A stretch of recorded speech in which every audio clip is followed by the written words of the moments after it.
Hello, everyone, and welcome to the Jeffrey Epstein Show.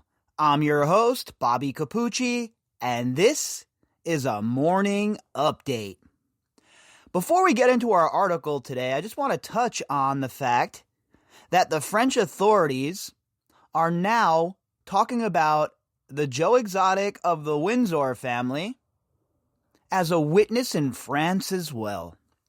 So now, this epic idiot is wanted for questioning in relation to his relationship with Jeffrey Epstein on mainland Europe and in the United States.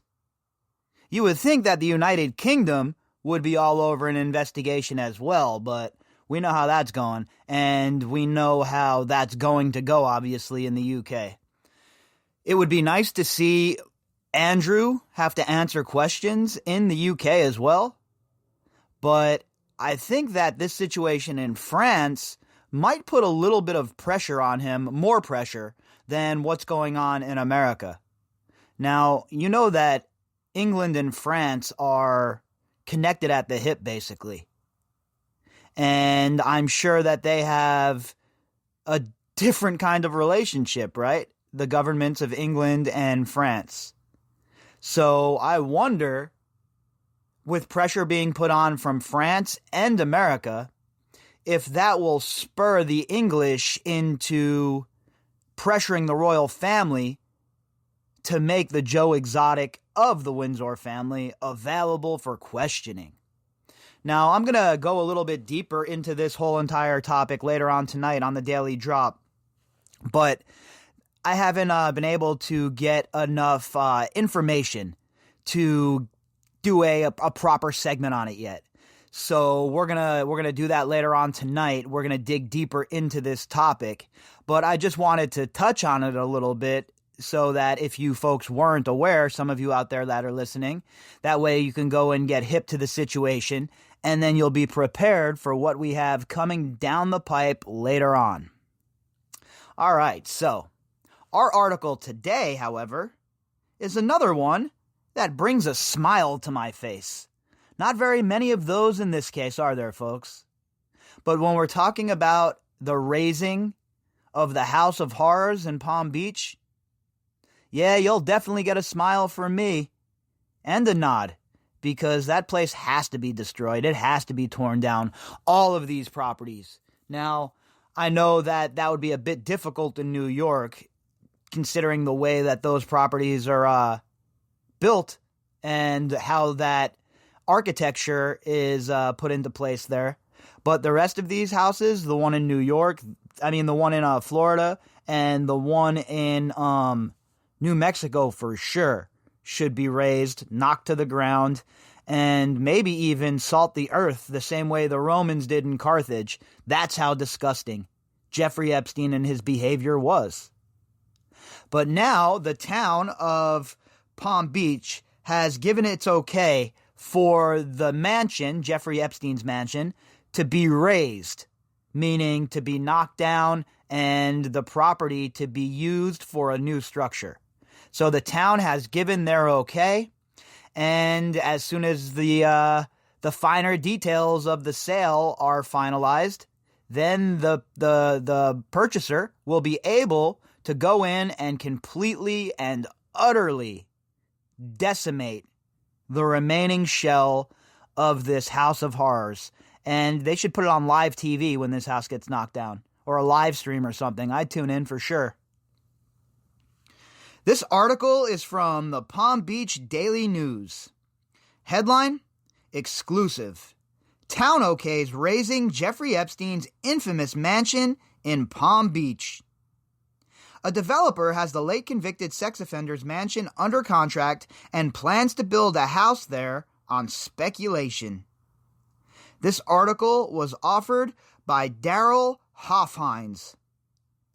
So there had been some talk that there was a non-prof that said that they owned the rights to this property.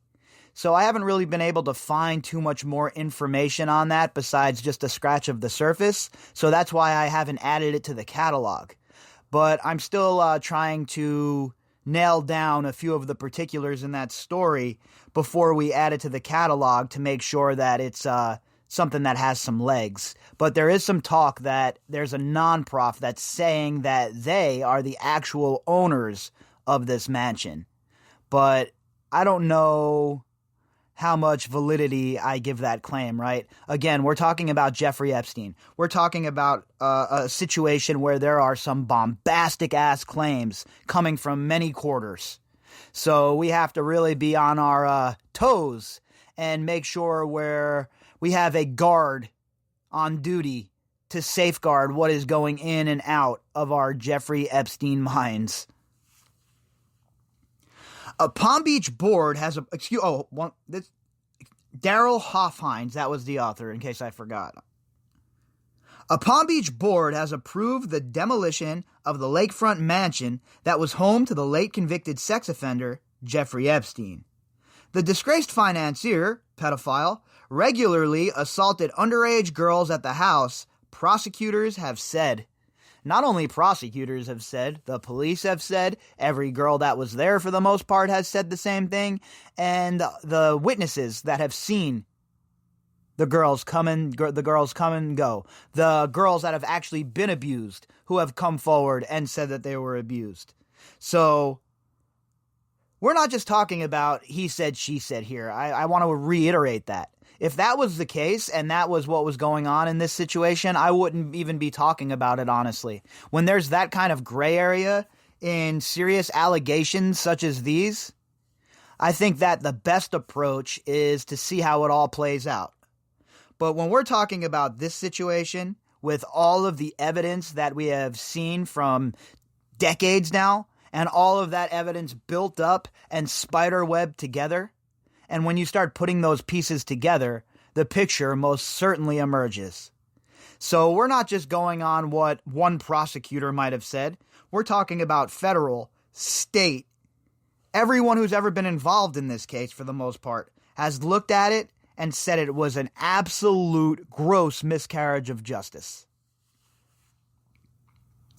The Architectural Commission on Friday unanimously approved a demolition request for the house at 358 El Brio Way, which is under contract to be sold, according to the local multiple listing service. So, approved to be smashed, razed, and thrashed. And you know what I think they should do?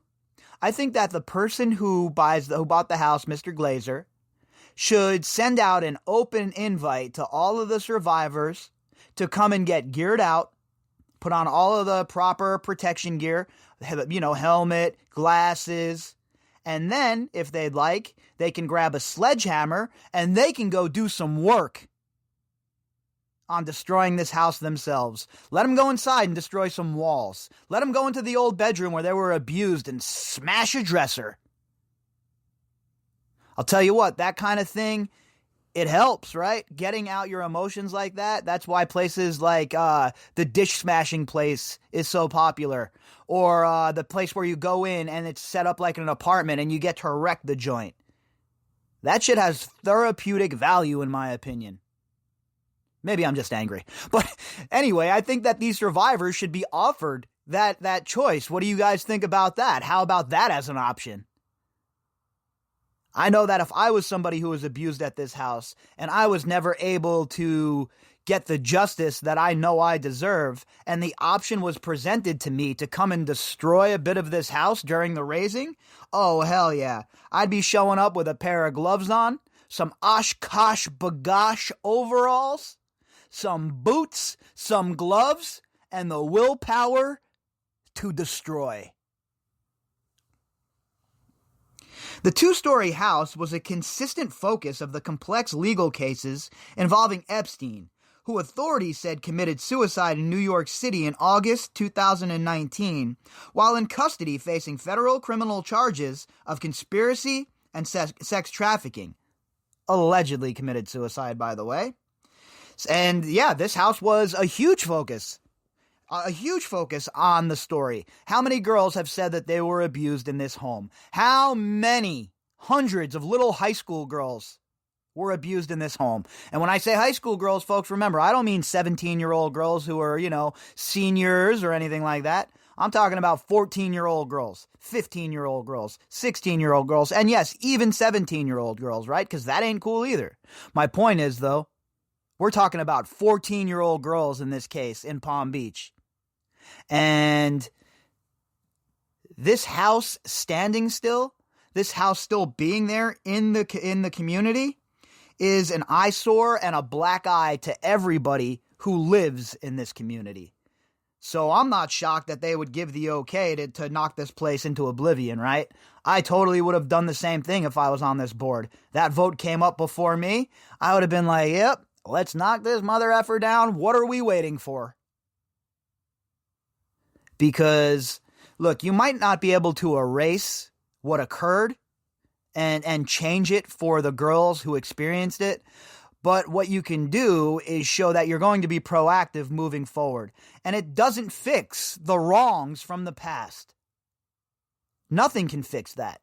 But what it does show is that moving forward, that you're willing to now see how much pain it caused, the protection of Epstein, how much suffering was caused by Krischer and the prosecutors in the state of Florida and the federal offices. This is an infamous property. It's Jeffrey Epstein's house, and I would support the demolition, said Commissioner Betsy Shiverick before the vote. And again, I don't see how anyone could not support this. Why would you not vote for this house to be knocked down? Especially if something more modern, something more pretty, something beautiful is going to be erected in its place. We know that this property is sitting on some beautiful land. We know that the beachfront views are spectacular. So why would you leave this eyesore, gross-ass, dated, disgusting, boxy-ass House of Horrors standing when you could get it knocked down, erase some of the disgusting history of the place, and erect something beautiful instead? Shiverick was the only person to mention Epstein by name during the board's review of the demolition application. Oh, of course they were. All of these people, even low-level politicians, they all play the same game, right? They all try and skirt around the truth. They think, here's what the politicians think, folks. They think that you can't deal with straight talk. They think that you can't deal with the truth. They think that you are not capable of handling it. They're such sociopaths that they believe they're the only ones that have the answers. They're the only ones that have the mental fortitude to handle the hard decisions. Meanwhile, we all know that's not the case. We all know that they're sociopaths, meaning our elected leaders. We all know that they're maniacs. And we all know that anybody who's carrying water for any of these people at this point is also a maniac. It's disgusting to think that nobody else on the board would even mention this guy by name, considering the subject of the conversation is solely based around his activity within this house. The house will stand for at least a few more months. Town building codes prohibit demolitions during the busiest months of the winter tourist season, from the Monday before Thanksgiving to the end of March. That makes sense, right? I can understand that. Some kind of town code. You got a bunch of tourists in town for, holiday seasons, their vacation season. You don't want to be screwing things up with all sorts of construction, messing things up for local shops or whatever is going on. So I understand why towns would have an ordinance like that, especially in a little beachfront town, that relies on tourism. When that's your lifeblood, you have to make sure that, the tourism is able to occur in a seamless manner. Like, we're experiencing a big blast here in Vegas. We're getting hammered because obviously the pandemic is just terrible on the hospitality industry. And that's the lifeblood here in Las Vegas. The hospitality industry. I know people, folks, not to digress too much, but I know people that have had their jobs within the entertainment industry here in Las Vegas for 25 straight years. 25 straight years. And now these very same people, very talented people too, folks, wanted by everybody in the entertainment industry around the world, by the way. Now all of these people are out of work. All of these people are out of work.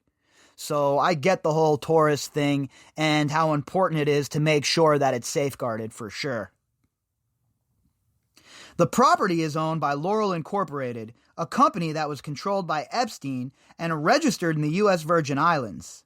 Oh yeah, of course it was, right? Nice little LLC registered in the Virgin Islands. Nothing to see here, folks.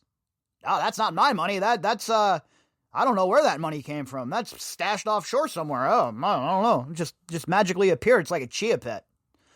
I poured some water on my safe and this money grew in it. It's the most miraculous thing that's ever occurred. That company, for which attorney Darren K. Indyke serves as secretary, submitted the demolition application Town Hall Records show. Now, I uploaded a flashback episode a little while ago, and that flashback episode is about Darren Indyke, who we're talking about here, obviously, and the 97 transactions at Deutsche Bank as he tried to structure.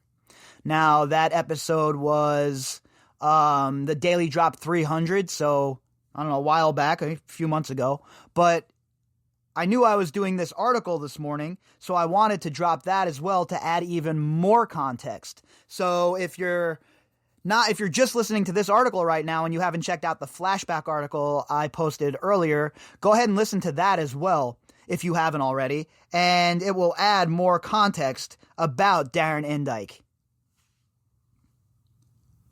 Court documents show Indyke has served as co-executor of Epstein's estate. Yeah, we know that. And we also know that he was Epstein's personal body man, basically, right? He was Epstein's go-to guy, in-house lawyer, the man who held the keys to Epstein legally, the man that was around giving Epstein advice about his various legal situations that would pop up throughout the day-to-day.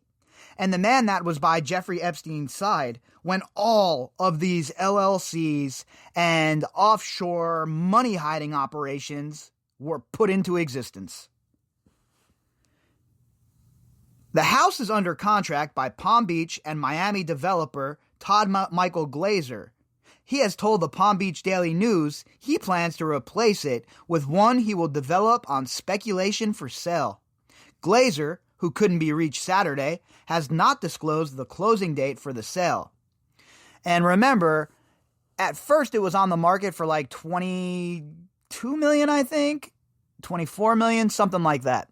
And I said that I thought there would be like a $2 million discount considering the notoriety of the house. But according to what we heard earlier, Glaser got it for right around $20 million. So he scored a serious deal on this house. I mean, a really good deal.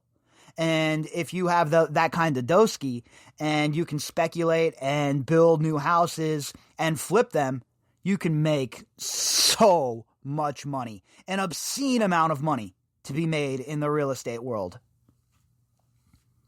It isn't uncommon in Palm Beach for a so-called contract purchaser, such as Glaser, to ask a property seller to apply for permission to demolish a house in advance of the sale.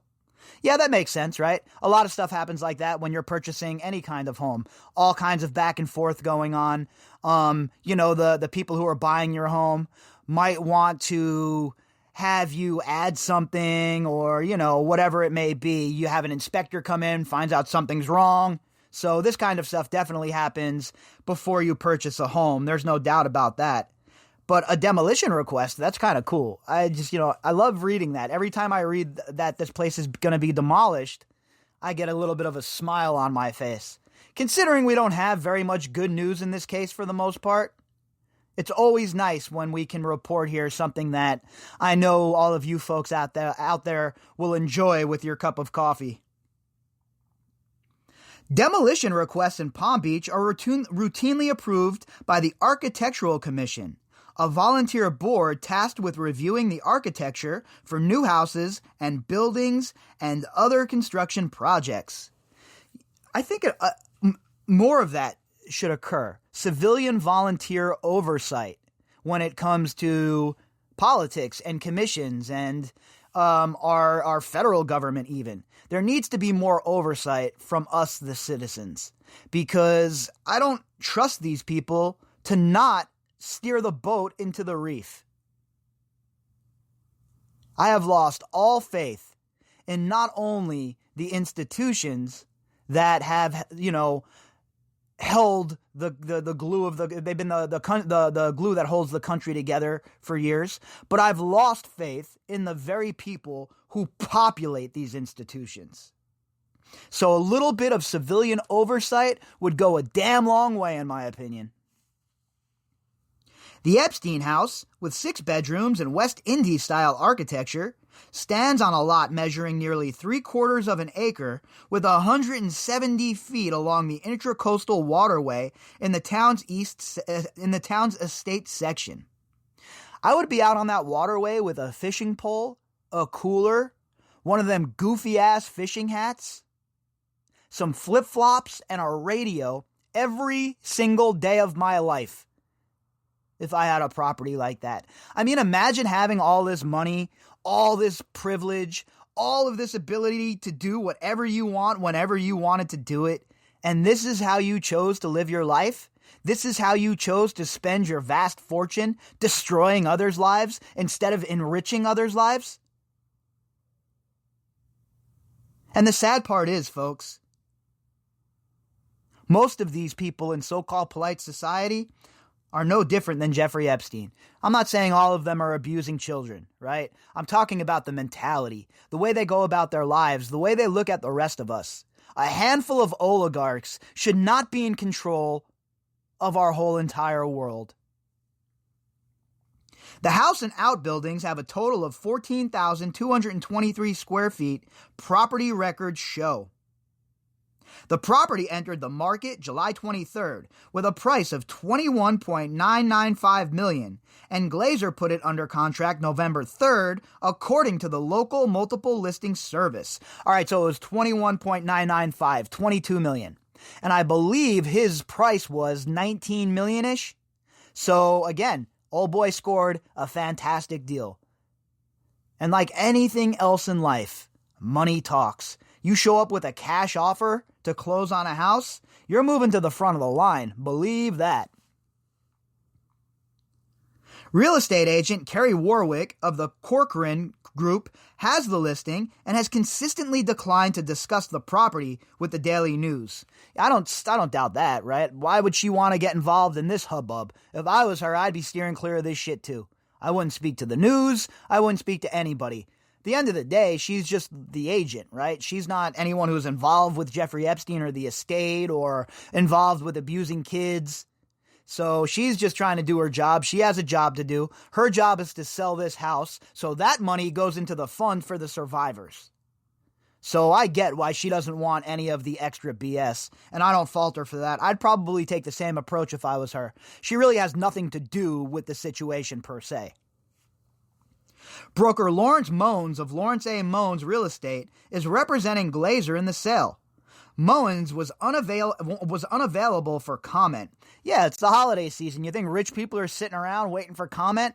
Oh, what? You thought that these rich folk were socially distancing for the holidays? Nah, come on, man. They're taking those quick tests and they're all getting together for a big, gigantic party, I'm sure.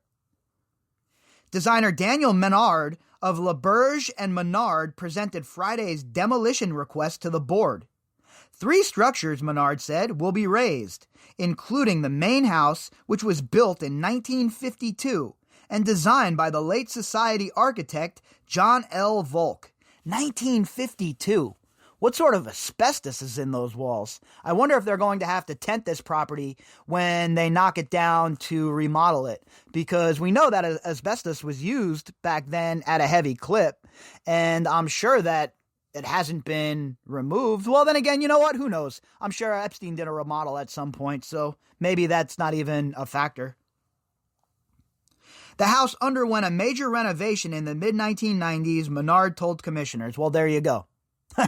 There you go. How about I read just one more line and I'd have the answer right there for me. Now remember, I don't read these articles before we read them together, so every now and then I'll get ambushed by something like that. But it just makes sense, right? Someone like Jeffrey Epstein purchases this house. He's going to do a remodeling of some sort, even though he was cheap as the day is long. I spoke to a person who worked on the renovation, and it appears everything was gutted. Yeah, buddy. So someone who has worked on this renovation said that everything was gutted. So there's nothing left, or very little, of the John Volk period. It's essentially a white box, Menard said. Again, I love it. But how about we ask these survivors if they want to come over with some sledgehammers and smash some walls in? I'll gladly drive the party bus. No problems whatsoever. Pick everybody up at the airport. I'll wear one of them little hats, the whole flip. It would bring me great joy and happiness to watch these ladies grab sledgehammers and do work on this property.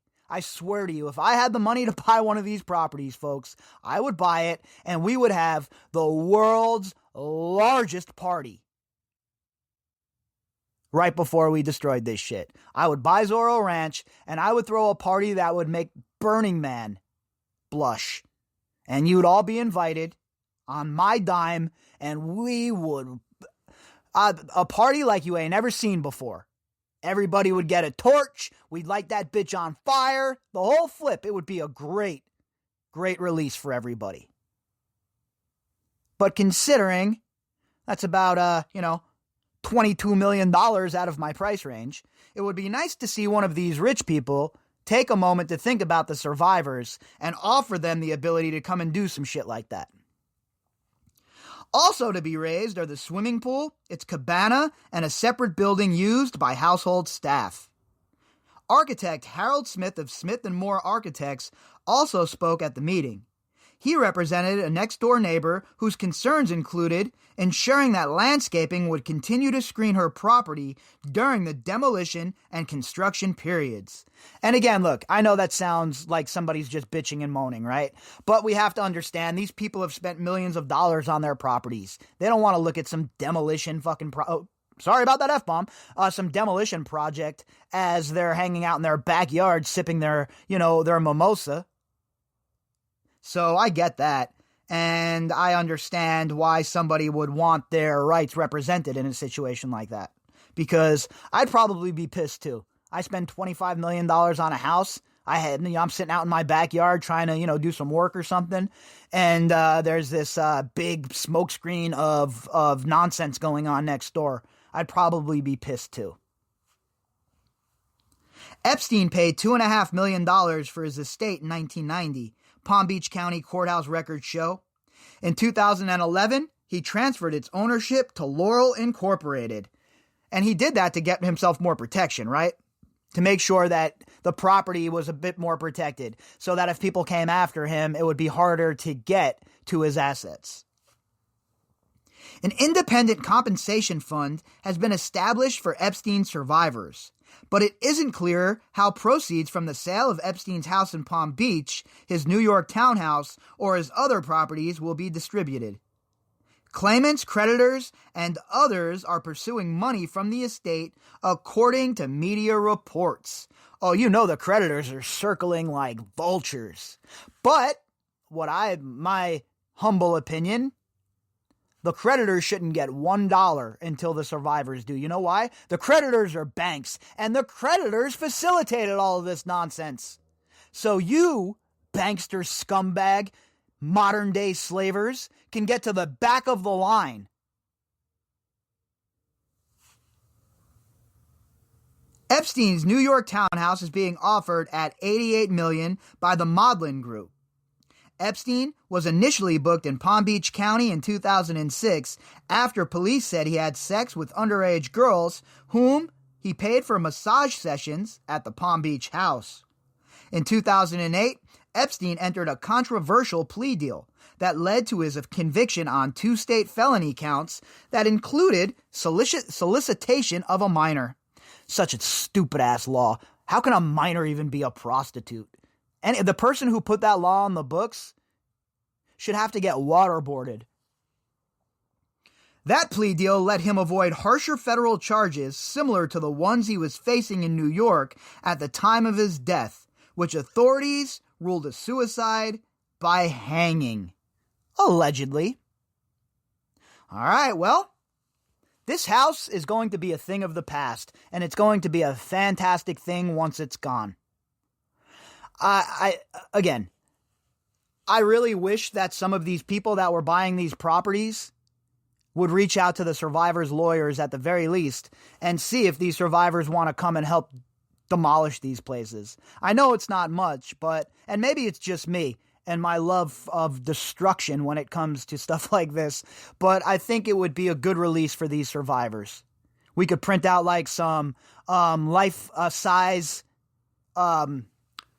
pictures or murals of Epstein and the Core Four. We could put them all over the house, and then they can go smash the walls with the faces on them. Be a great therapeutic activity, in my opinion. So, I guess we could dream, right? That some of these rich people would step up and do something like that. But, folks, there you have it. The Jeffrey Epstein property in process of being sold to Mr. Michael Glaser. The request has been made to raise this bitch to the ground.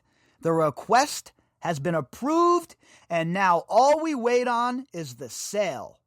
And once that sale is finalized, it spells the end for Jeffrey Epstein's Palm Beach House of Horrors.